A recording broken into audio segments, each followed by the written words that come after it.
Hello! Hello! And welcome to Project Mosquito. In this week's episode, we're going to be finishing off the Radiator mount. My name is Oliver, and this is my dad, Andrew. He's a wicked engineer and my next door neighbour. We've always wanted to build a car together. So when I found my dream car in nightmare condition, we decided to embrace it, seize the day and re-engineer the entire car from scratch. Well, it's looking more and more like a car every single day. A K20 A2 from a Honda. And make your own gear knob kit. There you go. This might take a while. Things don't always go to plan. But when they do, it's a thing of beauty. Building a car and making memories with my dad. One of one, this is Project Mosquito.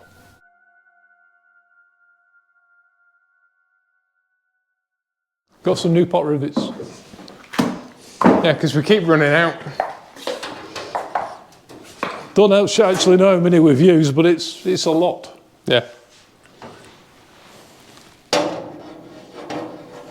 Hang on, glasses. It always looks better with my glasses on.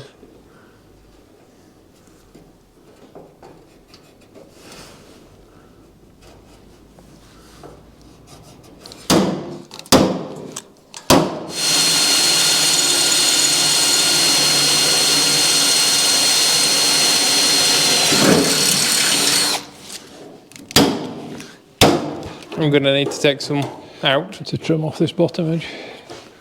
Want a pencil? So.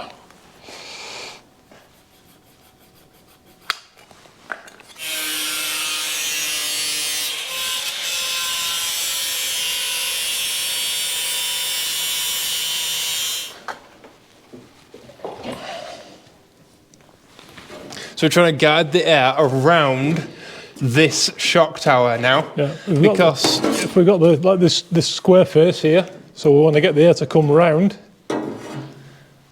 really gently, really progressively round, and then through this huge hole here. yeah, not just get smacked into this or into the shock body, which is why this edge kind of misses the shock body as much as possible. Got loads of flow at the bottom, but not much flow at the top.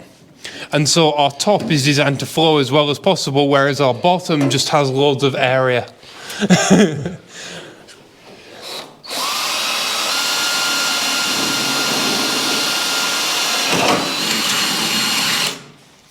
Get rid of the radiator as well.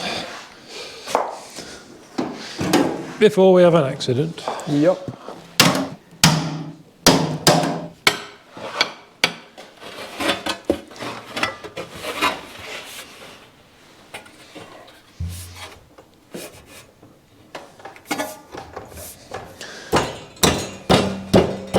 Would be.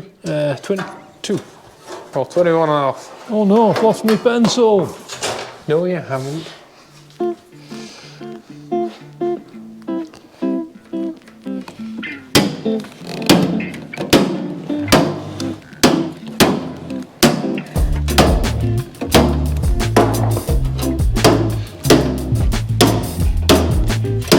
That goes like that. Like that. Mm-hmm. That goes under. That goes over. Yep. Ow! Yay. It bit me.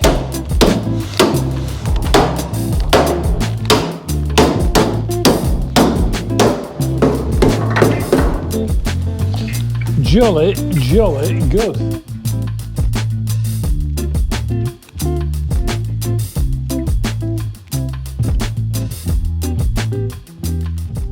I said it's all well and good saying, oh, we'll build a lightweight sports car that's really low down. Next thing we need to build is a bro truck. Something that's about there. I could just like open door and get in. Yeah. We're bending down. Yeah. No bending down to work on it. You can just get a chair and sit down to work on bottom end. Perfect. No, still needs cutting out. Yep. Thought it might. Yeah, we just need to trim these inner wing parts away. And obviously all this inside part will all be redesigned. Because there's no wheel there anymore. Because there's no wheel there anymore, and obviously it's a completely different car now Yes. than it was you know, the body was designed for. And the one thing that nobody's twigged is the original GTM, right, has, I've got it upstairs, a big ugly steel hinge that bolts to the front mini subframe, right? And there's a big piece of ugly steel in the front of the clamshell, and the clamshell hinges off it. But obviously, can you imagine that in a crash? Which now obviously is no longer there. So where are we going to hinge the clamshell from? Yeah, leave us a comment below. Tell us where you think we can hinge it from. Because we have a cunning plan. We've already got a cunning plan, so you tell us what you think. In fact, our entire radiator probably weighs less than that bonnet hinge. Yeah. Right. Go on then.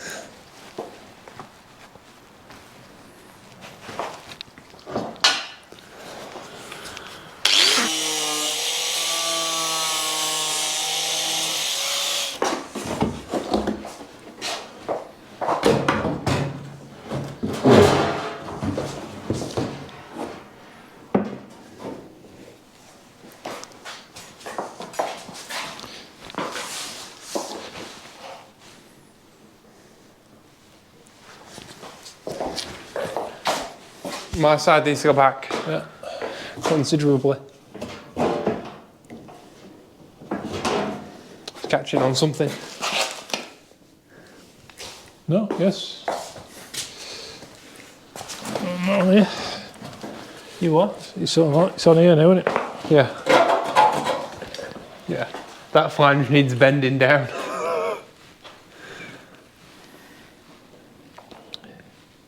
But now you can see why we needed to raise the radiator up, because if it was flush with this and you booped the bottom at all, you'd smash your radiator to bits, or at least crack it. Yeah, on a track car you're fine, because you know the biggest thing you got to run over is like a rumble strip. Yeah.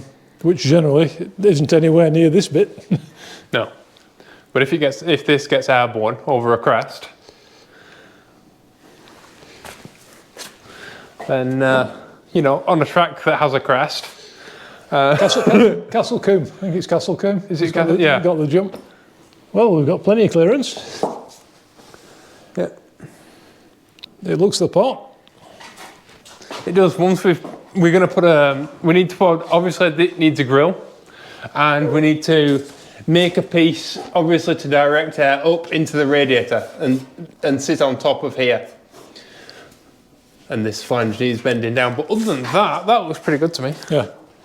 Like obviously we've still got lots and lots of work to do on the front clamshell, because obviously this part here on the inside has to mirror the it has to be a mating surface. Yeah, so it'll be a rating surface. It has to mate up to the radiator to make it an airtight seal against the radiator. So when the clamshell lifts up, it'll be just as it is, and then when it shuts, it'll put a proper seal all the way around the radiator.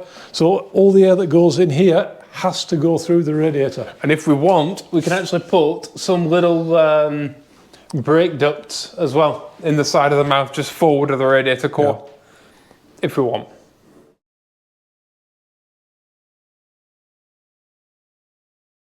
You may think to yourself, how we're going to get to the front wishbone bolts, which are here, because we need to take off that bolt in order to remove a coilover.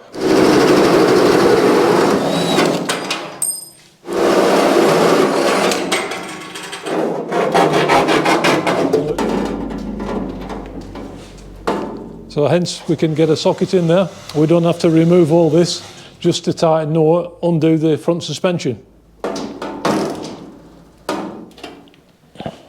Finishes it off well, that. Yeah. The only thing is, in the future, what I'd like to do is put some O-rings in and then put bungs in. Yeah, after. some big grommets. Yeah. And then push those bungs into a rubber grommet. Yeah. Yeah, we can do that. Because that way you can take your bungs in and out easily, because they're not designed to fit into something so thin, are they? No. Good morning, everybody. Good morning. It's a few days later now, because if you thought I was uncharacteristically quiet in the beginning of this video, I had a really bad ear infection, and I've had to have a few days off But feeling much better now, so I'm back to my old self, unfortunately. We've got a lot of catching up to do now. And I'd like to say a big thank you to our Patreon members, Andy Wood, Doug Schott and Alex Bottomley, as well as a big shout out to Steve Kent, who sent me the original engineering papers for the Meredith effect and the Spitfire Supermarine from like the 1930s. He's not a slick, but I want to give him a shout out and say thank you anyway. Yes, thank you very much. And if you're interested in our Patreon and the excellent little community over there, then you can check out the link in the description. So, what's next, Dad? Well, we've got to do the reinforcing part for this and make the brackets for the back. So yeah, because this is a bit flexy. And we need, obviously, there's a little bit of wiggle in it and it just needs one more attachment point, doesn't it? Yeah, well, one either side, yeah. And then that way it can all be nice and stiff while still being crushable. Yep.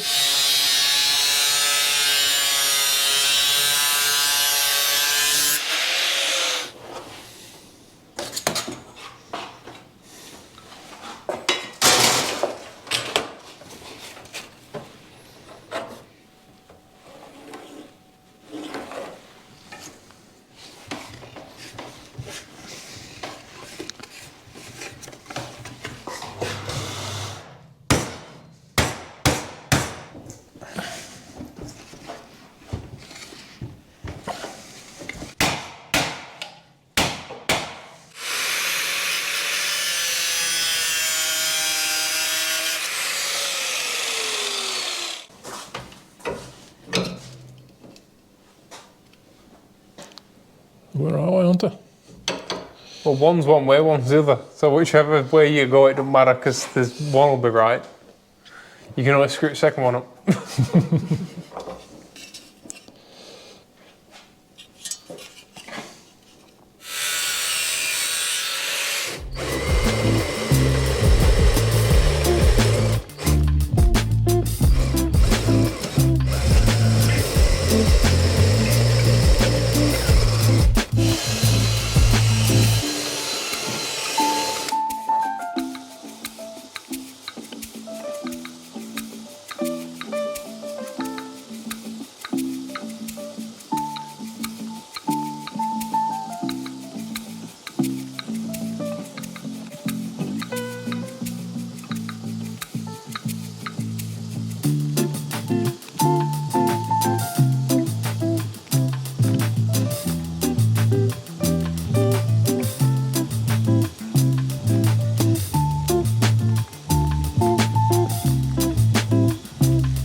Hehe.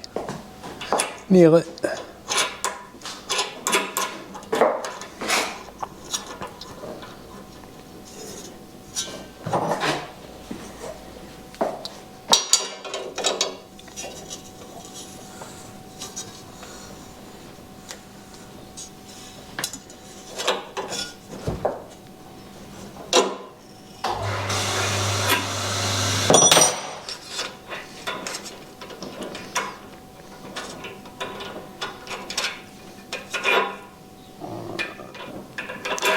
I know we drill everything and dimple dye everything, but it's within reason, because I once watched a study where they used an old time trial bicycle, where they used to drill them out everywhere, and they used to drill the brake levers on the time trial bicycles, like Tour de France time trials in like the 1960s, and you'd even see drilled out sunglasses to make them lighter. And they put one of these 1960s time trial bicycles in a wind tunnel, and they found that the weight penalty of not drilling the brake levers was actually negligible, but the aerodynamic effects of drilling the brake levers actually slowed the bike down. So the bike was slower with drilled brake levers than it was with no drilled brake levers. So as a matter of course, never drill anything that the air's going to see. So things like windscreen wiper arms and stuff like that, never drill, because it will be counterproductive, and it might look cool, but yeah, so things like this is never going to see the air, so that's fine. But if it was going to see the air, we wouldn't drill it, and we wouldn't bead roll it either in any kind of funny pattern. So like, that's why we did the floor in straight lines and things like that, because it's only worth doing if it's beneficial. There we go. Now we'll attach to here like that, and that reinforces this, but also there'll be part of the clamshell that seals up to here, and there'll be a rubber seal that touches here, so all the air that goes in the mouth gets directed into the core and not kind of around the core, because we want to force feed it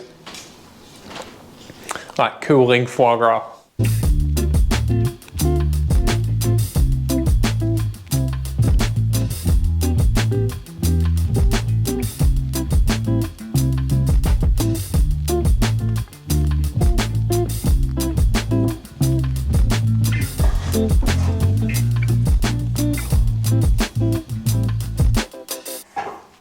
We have a load of old yacht turnbuckles, because it's what we used to do for a living, and I have a sneaky suspicion they may hold the key to our solution, because the problem with the radiator, bracing the radiator to the suspension mounts, is that they're on two different planes, and so it's really difficult to do anything without putting a twist in it.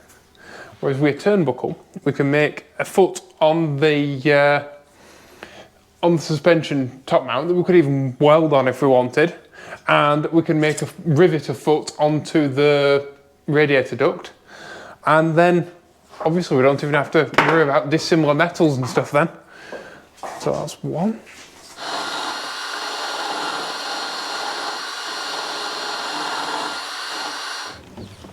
I had one holding my my jerry can in place in my boot, but that is a fully functional one of them. Top job. Yeah, all this matchy as well, eh? Yep. The body on one's just slightly longer than the other, but they're a long way apart, so it don't matter. You what? The body on this one's slightly longer. We've got a spare body. Is that the same length?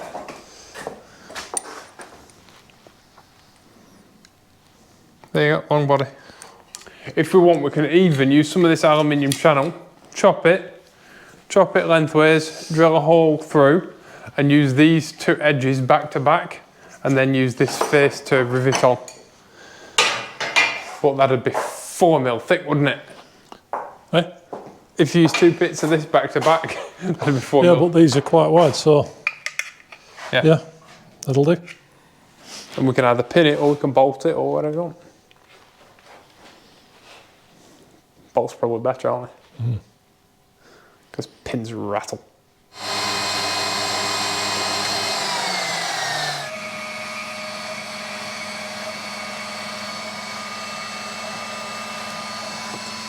Pop them back to back like that. Drill a hole in them. Perfect little anchoring points.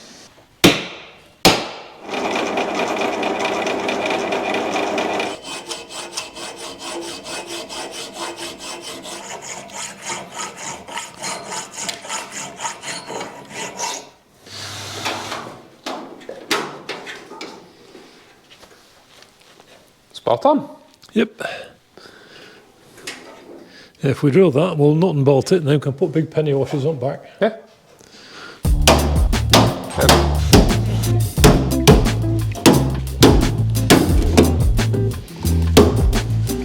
A pot rivet is a superb way of holding things together, and yet they're kind of maligned in it a little way, because a lot of people don't know how to use them properly, and they kind of bodge them up.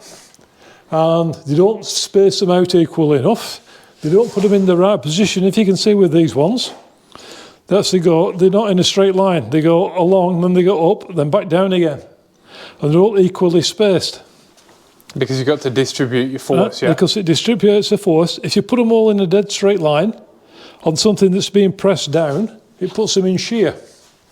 So for instance, if you've got your arm stretched out and you're holding a weight like this, right, that little weight is pulling down loads, you know, and in no time at all, you know, even holding this out, you hold that out for half an hour and you're going to know about it. But if your pot rivets are where one is where your hand is, one is where your elbow is and where your shoulder is, and it's like this, the force goes up, goes down and then back up again, and it's triangulated.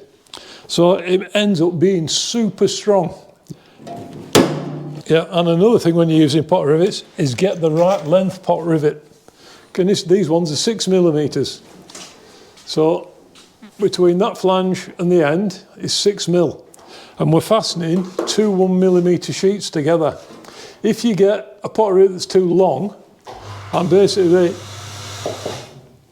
use your pot riveting tool, it crushes the pot rivet, but it doesn't tighten it up. So basically you end up with an odd shaped mushroomed end, and it doesn't pull the two metal pieces together. And it goes slack over time. It goes slack over time, and you end up with a load of rattly pot rivets. Yeah, that's part of what happens with rivet nuts, isn't it? Yeah.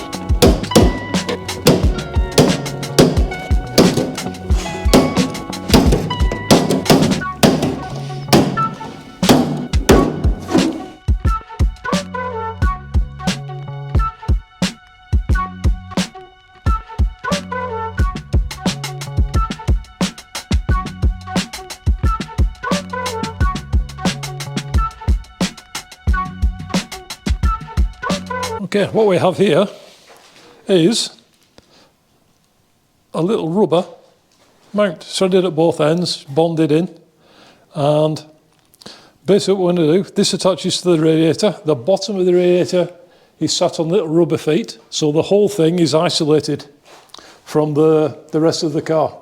So any vibration or road vibration or anything else, or any like a bumpy track or a bumpy road, isn't transmitted into the radiator.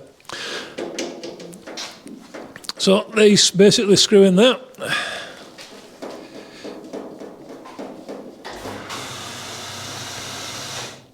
We'll make some little mounting points there we can fasten on. So they will then 8mm bolt there, we'll bolt on and hold the radiator completely down in place. Yet it's in a flexible mount, but it's super solidly mounted all at the same time, so it can't go anywhere. And as you've seen with these, we'll be mounting these on there. So basically that will hold the whole thing in place. And these are adjustable, so we can put a little bit of tension on if necessary. And free, because we had them in a box. Yeah. Which is always nice. Yeah, they're also happy. The nice thing about turnbuckles is they are happy to sit on 2 different angles as well. Yeah, because you can twist them. Yeah, which was we kicked around the idea of making like a little tiny aluminium, fabricated bracket. Yeah, similar to these, like a strip with dimple dies in it and stuff like that. But because they're on 2 completely different faces and they're tipped up in different directions, yeah, we actually made some and they just look terrible, like they were bent. Yeah, so and they would have never lasted more than a year, really, because your forces are all odd, whereas they're perfect because it's tension and compression. Yep, all at the same time and then because we've put nuts and bolts in rather than pins, we can tighten it. Once we've got it in position, we tighten them up super tight and they ain't going anywhere. Job's a good one. And we will be putting a rubber gasket as well in between the duct and the radiator all the way around, and then there'll be another rubber gasket or a big rubber seal that fits on the front clamshell inner as well, because there's an inner part to this duct that will attach, it'll be part of the clamshell. Front clamshell. So when the clamshell comes down, it fits and makes a proper seal all the way around. So all the air that goes through the mouth has to go through the radiator. It can't bypass down the sides. It literally has to go through. Yeah, and if we do put some brake cooling ducts in, the brake cooling ducts will be in front of, like this. Yeah, one at either side. Yeah, but they'll be in front of, not on the same plane as the core, because everything that goes near the core will be fed through the core. foie gras cooling.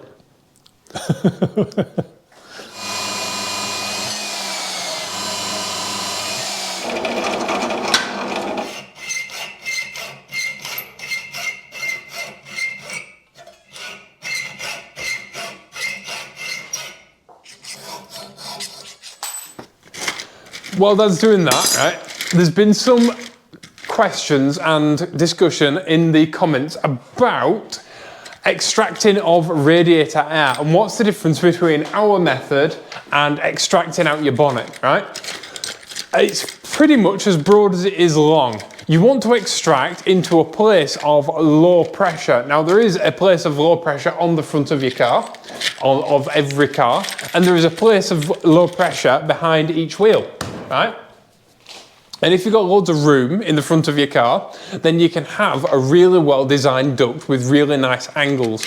But it's really important, if you're extracting out your bonnet, to get the angles perfect on the way into it, like from the mouth into your radiator. So like this angle is really important, because if it's too extreme an angle, the air will actually detach and you won't get that part of your radiator cooled. And it's really important to have the air after your radiator angled really well and the duct angled really well. So you need loads of room. Unfortunately, we have a fuel tank and a spare wheel here, and we don't have a lot of room kind of on the bonnet. And so we didn't go that way. But what we do have, that a lot of cars don't, is a lot of room here behind the wheel, right? Because most cars attach basically the cab of the car to the front of the car with the sills, the floor and the A-pillars. And the sills, the floor and the A-pillars all come through this section here, and you have a pinch weld, and you usually have some kind of chassis boxes, right, that run forward. Now we don't have any of that, and that's why they don't extract out through the wheels. Most cars have more room in the front than they do behind the wheels. Most cars have a pinch weld here and all that kind of thing. We don't, by design. We made our toe box nice and narrow to give us loads of room up here. That also means that we move the weight of the driver in towards the centre of the car and all that jazz. But it means that whether you are extracting out of your bonnet or into the inner part of your wheel well, you're onto a winner, basically. But it's all to do with packaging, really. And the benefit of it and the downforce gained is not gained from your method of extraction. It's actually gained from having a smooth, flat floor that runs underneath your car. Now we have, this part of our floor will be completely flat, but from here, it actually angles up gently towards the rear, which will make a little bit of downforce, but we have to be careful with that. We don't want to generate too much, because you have a front-rear balance of aerodynamics, obviously, and we don't want to run a wing. So we don't want any lift, and want to reduce lift on this car wherever possible. But we also don't want to make loads of downforce at the front and then have to back it up with a wing.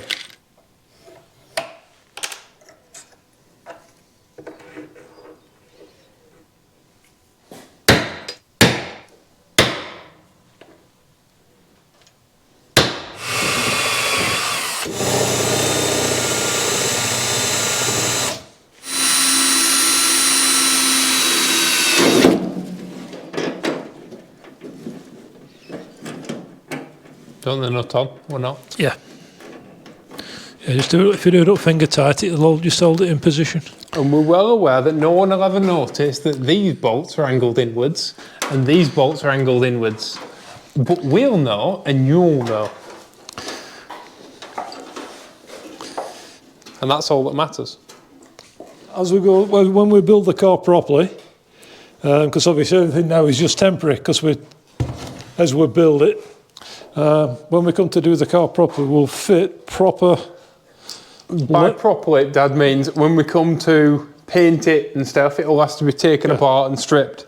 And so after it's been painted, when we do final assembly, we'll need to make sure all the bolts are the correct length, they're not too long, and everything will get a nylock nut. There's no point putting nylocks on now. Or lock-in washers. Or lock-in washers, because it's all going to come apart again. And one of Dad's pet peeves are bolts that are too long because it's just extra weight that you're carrying.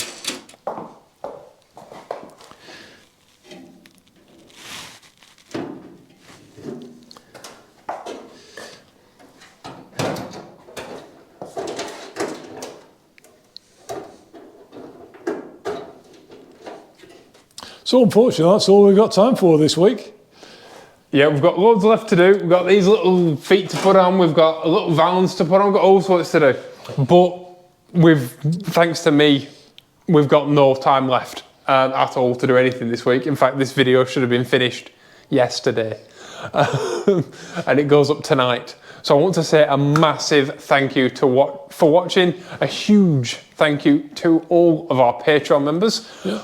And also, if you'd like to leave us a comment and a thumbs up, or even a mosquito, we will be more than delighted to accept it. Yeah, and if you are interested in what we do outside of the workshop, then we now have a second channel, Pickard Home, and there's a link to that in the description underneath our Patreon. So thank you all for watching. Please be awesome to each other, and we'll see you all in the next video. Bye. Bye-bye.